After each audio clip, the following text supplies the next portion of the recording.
are listening to On The Flythe.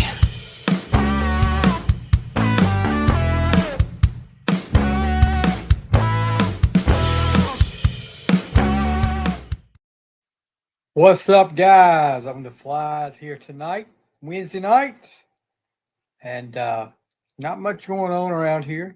We're just sitting back. Uh, work work was a decent day today. Um, just really wanted to come on real quick and tell you about the return of On The Fly again. We're gonna have a show tomorrow night, and this is a special show. I will be joined by my nephew, Mr. Jack Jones, and we will be talking. We'll be talking Motley Crue. Jack is a big time Motley Crue fan, and I'm not going to get into how he became a fan of Motley Crue. We'll save all that for tomorrow night.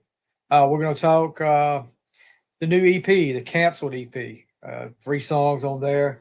I'll give you my opinions on those. We'll rank them favorite to not so favorite. And there's one that I'm really not crazy about at all. But we'll talk about that more. And then we'll talk about Jack's top 10 favorite Motley Crue songs, and we'll rank the albums. Jack is a young guy. I mean, this was, Jack was always like, I don't know. When he was born shortly after. Well, let's see. Yeah, he came along, and I did. We did a lot of things with Jack when he was a kid, and I've always watched him, and to hear him say, "I'm not going to," and I'll save this for tomorrow night as far as who he listened to before Motley Crue, which we've all got those. But to hear him talk about, yeah, I'm a Motley Crue fan, was like, oh my gosh. And we have talked a lot of music since, and I've been trying for a long time to get him to come on the show and talk about Motley Crue. But he's also, not only we're going to do that, Jack has a YouTube channel, and let me see. I don't know if I can pull it up or not without messing my stuff up here. But yeah, he has a YouTube channel that he does very well with. Has it just like me. Jack went on a cruise a while back. And his channel was really doing well. I mean, really doing well. And when Jack got back, he got sick. I mean, it was like the flu or something like that. He was sick for like a week or maybe longer.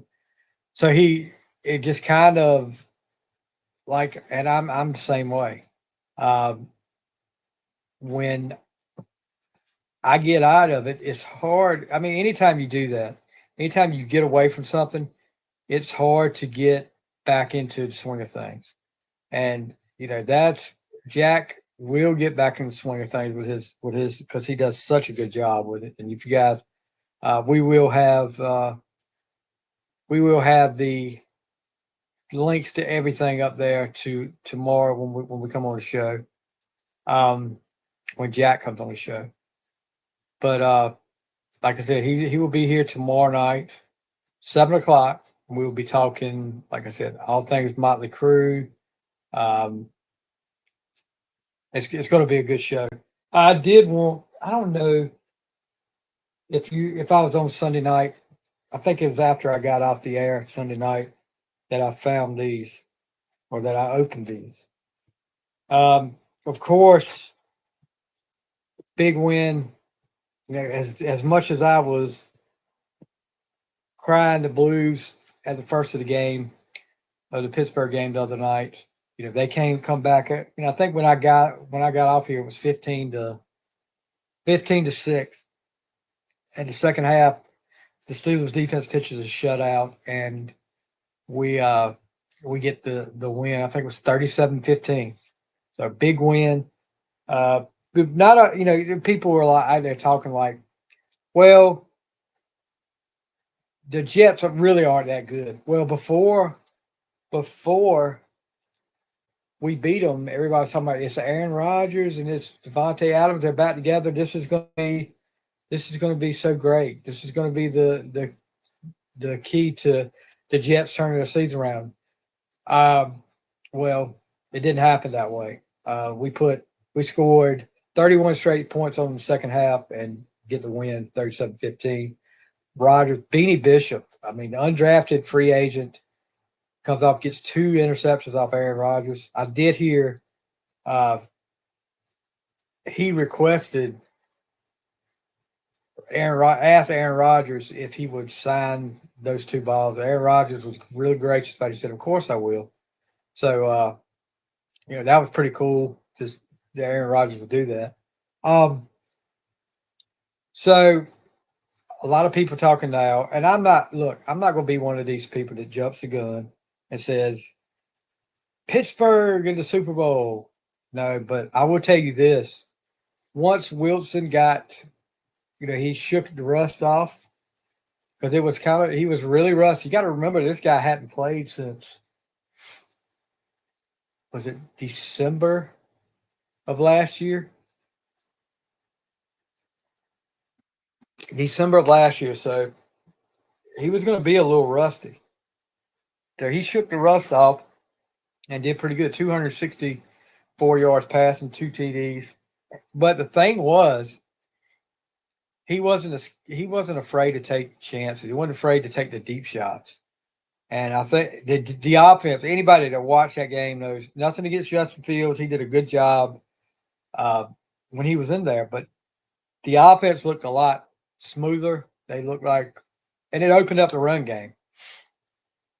Najee Harris goes over 100 yards again, but it just made everything look a lot better. It opened up a lot of things that they could do with the offense. So now Pittsburgh takes on the Giants. Yeah, Matthew, on Monday nights.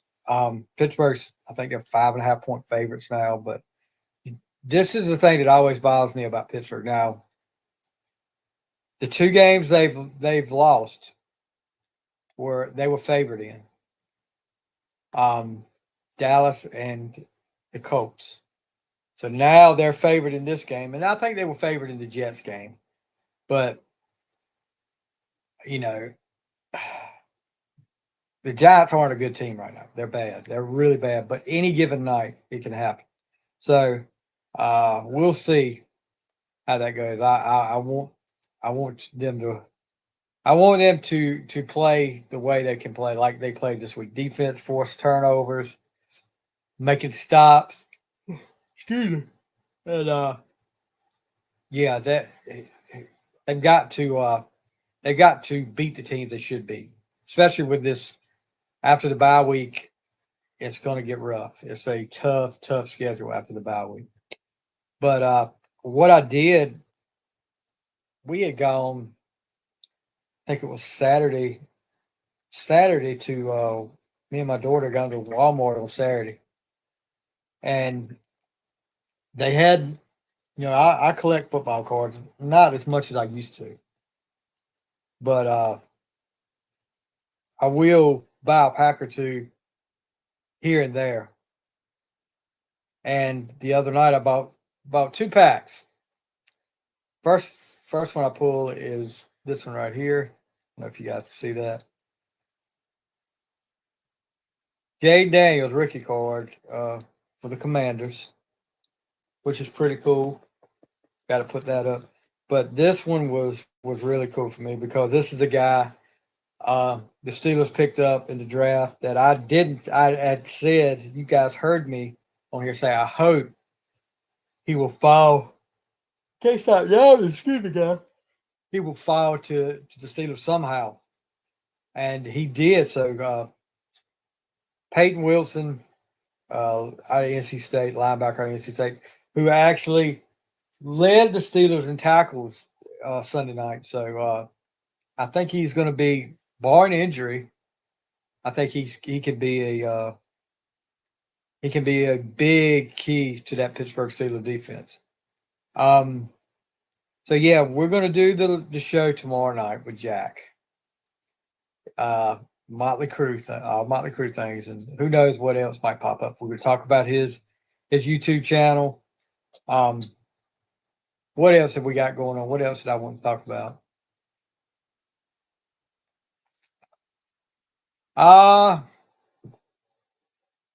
Some interesting news in the Kiss world. This other podcast, I'm not going to give the name for it, but it's a podcast that I'm not a big fan of. One of the hosts is pretty much a jackass. Excuse my language. And I'll tell you the story about that. This guy decides about it's been about 4 or 5 years. Decides to come on my Facebook page and attack me for something I posted on Facebook that he had nothing to do with. And ever since then, I haven't listened to that show. I won't listen to that show. But they make a clickbait title on their podcast talking about a drummer, Kiss drummer Eric Carr. Not as I forgot how they. Let me see here. Maybe I have it on in my pictures because I sent it to somebody. No, I don't. But they pretty much said that Eric Singer was a more talented drummer than Eric Carr. Much more talented drummer than Eric Carr. That's how they put it. And it struck a nerve. Struck a nerve with a lot of people. Let me see if I can pull up the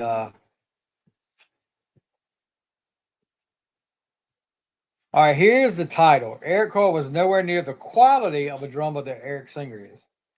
Now, Eric Singer is the current Kiss drummer. Eric Carr was the drummer before him. Eric Singer was his replacement. So that brought out former Kiss guitarist Bruce Kulick. By all means, people have their right to their opinion. They have a right to free speech. Bruce worked with both of these guys. Good friends with the late great Eric Carr. Good friends with Eric Singer. His post on their page was, "This disgusts me. Pathetic discussion. Shame on all of you that are involved with this podcast. I'm close friends with Eric Singer, who is an incredible musician and extremely gifted drummer. To critique Eric Carr as a lesser drummer is beyond wrong. I work with both of them. This discussion is just horrible clickbait garbage. But freedom of speech and say what you want about the drummers of Kiss. Your podcast has now lowered itself to new depths of ignorance, period." Now, it's gonna, this podcast, and I'm still not going to name this podcast. This podcast, the head of that podcast, whatever you want to call it, My Way or the Highway, comes out. He deletes Bruce's post, which I thought was pretty much a cowardly move. I mean, if you got the balls to put a title out there like that, then expect some crap. So Bruce, they take his post down.